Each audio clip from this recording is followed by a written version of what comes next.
guys, Will here with W.T.F car reviews, and today we're going to be reviewing the all-new 2024 Honda Accord Hybrid Touring. And a big thanks to Mike and Matt at Love Honda in Homosassa, Florida for helping make this review possible.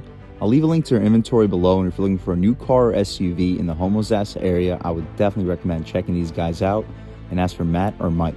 And for those of you guys who don't know, the Accord has been a series of compact and mid-size sedans, wagons, hatchbacks, and coupes sold by Honda since 1976. Last year for 2023, Honda completely redesigned the Accord for its 11th generation, now available exclusively as a sedan with a choice between a 1.5-liter 4-cylinder for the lower trims and a 2-liter naturally aspirated 4-cylinder hybrid for the higher trims.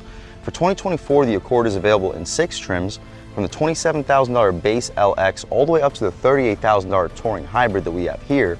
What else do we get for that money? Let's jump right in. So up front, you notice your LED daytime running strips. The headlights are completely LED for the high and low beam, as well as the turn signal. We have full front parking sensing, gloss black trim for the grille, large Honda badge housing your advanced safety features, and a beautiful dark blue metallic paint color. Seriously pops in this Florida sun. I'll leave a link right here to show you exactly the name of this paint color.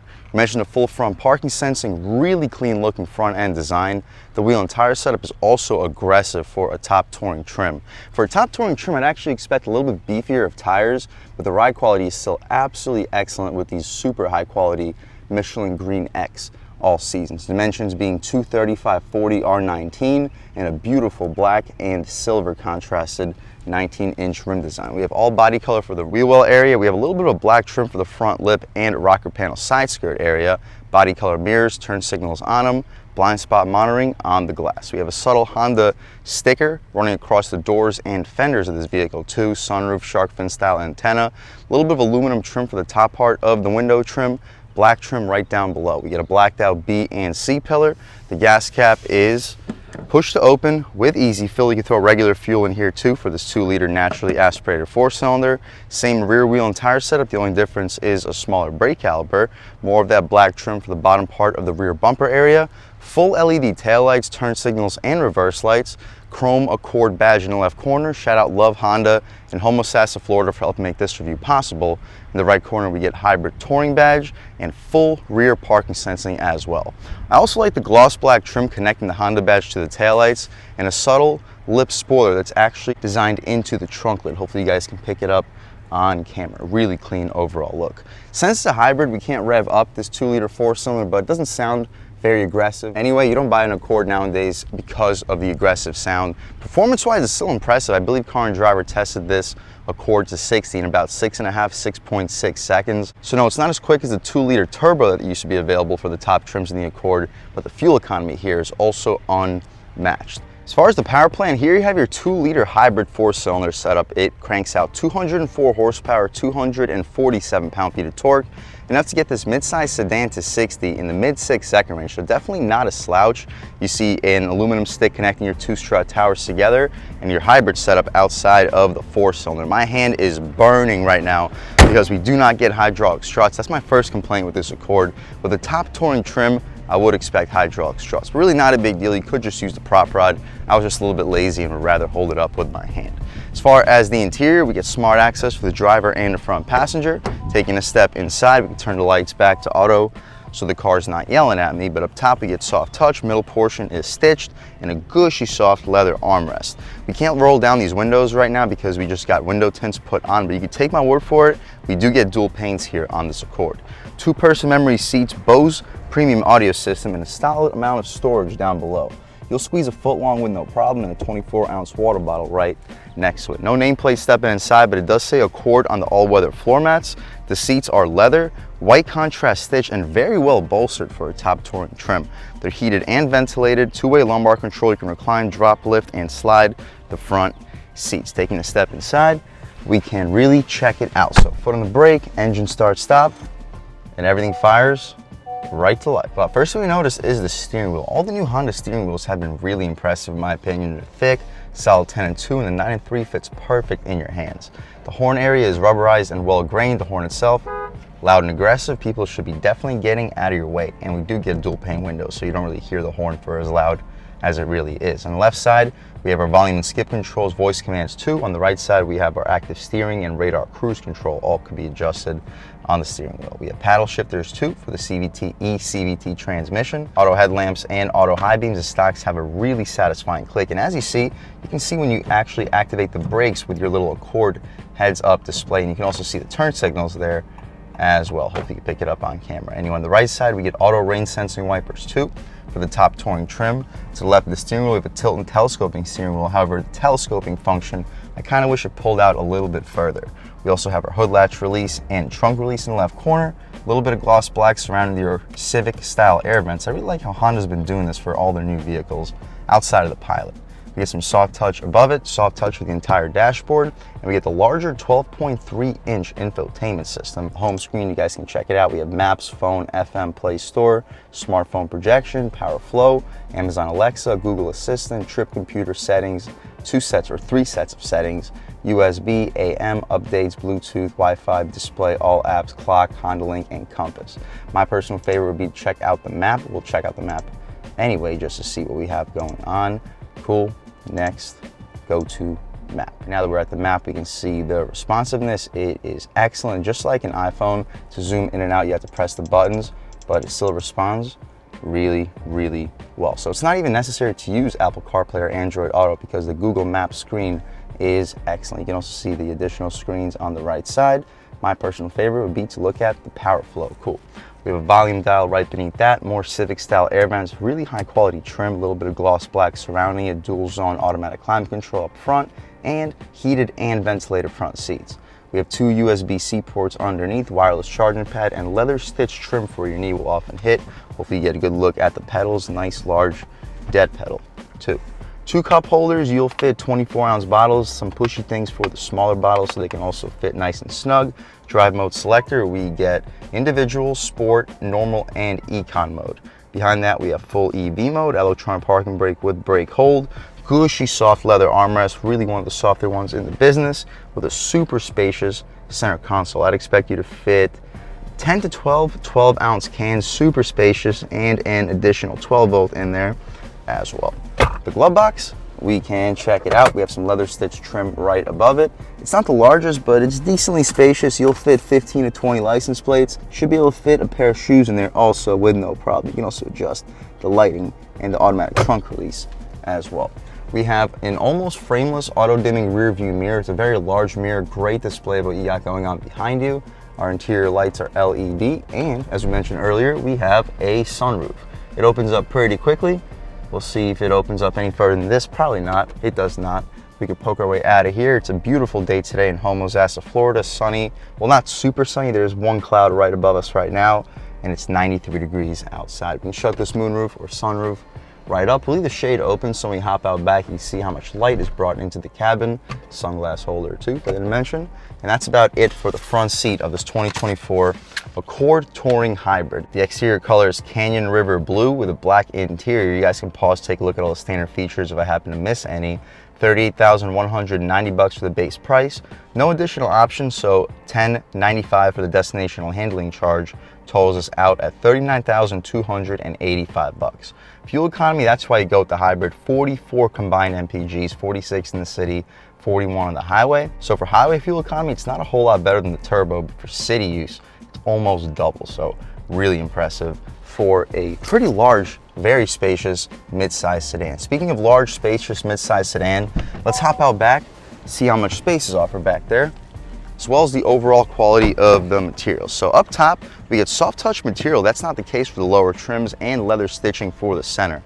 Aluminum door handle, 2 speakers, they're Bose speakers, gushy soft leather armrest, no auto one touch out rear, but we do get these nice tints, they're not dual pane either. We get heated rear seats, a little bit of storage down below. You'll stack up a foot long, but it'll be sideways, so make sure you limit the amount of sauce you're using on that foot long. The rear seats, the legroom looks absolutely absurd. We still get the perforated leather in the center. They're heated. Padding goes all the way out to the door frame.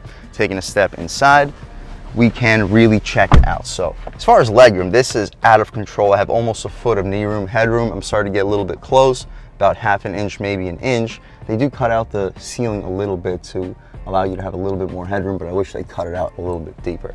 Anyway, if you're under 6'5", 6'6", you should have no problem sitting back here. You can just scoot up a little bit, lose a little bit of knee room, but now I have like 2-3 inches of overall headroom. We get rear air vents, 2 USB-C ports, mat pocket behind the passenger seat, nothing behind the driver. The center cubby, you gotta jab your hand into it, but it is nice and gushy soft leather. You'll fit 24-ounce bottles in there with no problem. And that's about it. We have a light back here. It's LED, just like it is up front. Grab handle, but no hook on the passenger side. The hook is on the driver's side. But taking a step out of here, we'll check out the cargo space real quick and then take this 2024 Accord Touring Hybrid out for a drive. So underneath the Honda badge, the trunk electrically shoots open. The hinges will crush your cargo, so make sure you don't pack it up anything higher than that. We get these little latches to fold the rear seats down, 60-40 split. The wheel wells protrude a little bit, but not significantly. I would expect you to still fit about a 60-inch TV back here with no problem. And the way the wheel wells are set up, you could probably stack 2 golf bags horizontally here in this trunklet because you have a lot of space between the wheel well and the end of this actual trunk. Regardless, this is a super spacious midsize sedan. We can shut this trunk right up, walk around this 2024 Accord Touring Hybrid one more time. It is a beautiful car, especially with these wheels. It makes this Accord look 10 times more premium. And it really is a premium vehicle with a base price under 40,000 bucks. Performance-wise, let's take this 2024 Accord Touring Hybrid out for a drive and see what it's got. All right, guys, now we're just about seeing everything we need to see with the inside and outside of the all-new 2024 Honda Accord Touring Hybrid. Let's take it out for a drive and see what it's got. We'll take it on this little twisty road first just to see how it handles through the turns. Steering feels good. We're only in normal mode. The throttle response is really good with this hybrid system. Mid-range, oh, there actually is a little bit of mid-range here too. Not quite as much, obviously, as with the old turbo, but it's still not bad. We can try it out in sport mode real quick. The throttle gets more sensitive. You get the faux induction noise. Steering gets heavier. And it feels really good. Honda's really been killing it with their steerings lately. It's starting to rain a little bit. We'll slow down, try an acceleration off the line before the weather gets too terrible. But right here, complete stop, off the line, on the gas. Ooh, good torque. Ooh. Yeah, it won't blow you away, but it does get up and go very well. I can see 0 to 60 happening in the high 6 second range, the way Motor Trend tested at 6.6. I'm not quite sure if I can feel 6.6, but it does feel reasonably quick. In sport mode, we tried out half throttle, instant response. I just don't know how I feel about that fake induction noise. I'd rather have it in normal mode where there was no fake induction noise at all. But the steering, I must say, feels significantly better in sport mode. These auto rain sensing wipers, I must say, they're not working very well. I don't think I've seen them turn on once yet. We got a little bit of a sketchy turnaround spot over here. Hopefully no one comes out shooting, but we'll turn around, head back to Love Honda in Homosassa, Florida. Offline, woo! Nice. Feels very strong, but yeah, these auto rain sensing wipers haven't been working quite as well as I would like. We can try it out finally in econ mode, see what changes up. Slow down a little bit, about half throttle. Yeah, a lot less sensitive. But it still gets up and goes really well, this eCVT. I know it's not real shifts, but it feels almost like real shifts. We can try it out in sport again, try out these paddles. So the paddles don't control any type of gear. It's strictly regenerative braking. So we're almost at a complete stop. We'll see if it actually gives us a complete stop. No, we hold about a 4 or 5 mile an hour roll, but a little bit of throttle. And from about X miles per hour, we're just gonna slow down.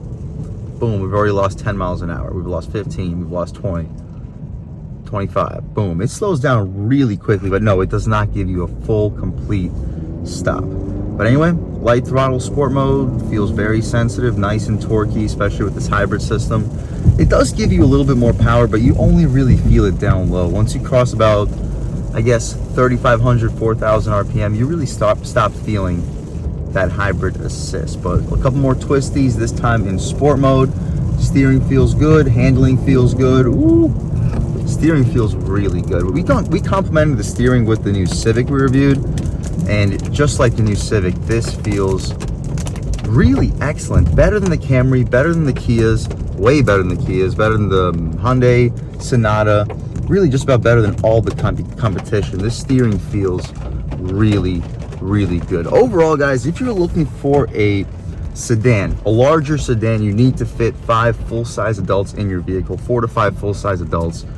This is a great way to go, especially if you're looking for something really premium, but you're just not looking to spend more than, let's say, $35,000 to $40,000. This gives you exactly that. If you're looking for something a little bit more spacious, a little bit more premium, a little bit more fuel efficient, but you're not looking to spend more money, this is the perfect vehicle for you, and I would definitely recommend checking it out. And a big thanks to Love Honda in Homosassa, Florida for helping make this review possible. I'll leave a link to your inventory below, and if you're looking for a new car or SUV in the Homosassa area, I would definitely recommend checking these guys out. And huge thanks to all of you for watching. I had a great time making this video. If you're new to the channel, please subscribe. If you've already subscribed, thank you so much. You guys know the channel is just not possible without you, and I really appreciate the constant support. But again, if you haven't subscribed yet, please subscribe. Leave a like too, it really helps me out with the YouTube algorithm. That's how these videos get promoted to new people. Leave a comment, let me know what you like, let me know what you don't like. Leave a comment, let me know if there's any specific cars, SUVs, or trucks you want to see reviewed on this channel, and I'll definitely try getting those videos for you ASAP. But other than that, again, thank you guys so much for watching, and I hope all of you have a great day.